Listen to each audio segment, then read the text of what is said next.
Luto tayo ng pigar-pigar. Painit lang tayo ng mantika bago tsaka yung gamit na.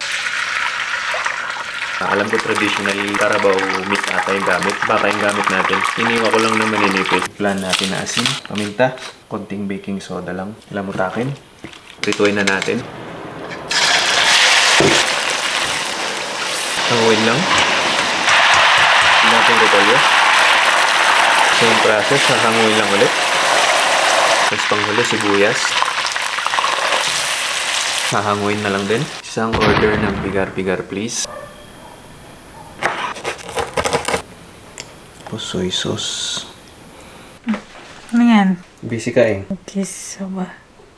Pati pigar-pigar niya oras na. Plus dos. Kasabang kulit. Dapat the beer. 8.5. Bumanagbagan din eh. Bugs. Yung may pekto mabasit di ko. Baking powder. Baking powder. Baking sods. Kunti ka lang nga talaga. Yung isuti luto dagamin.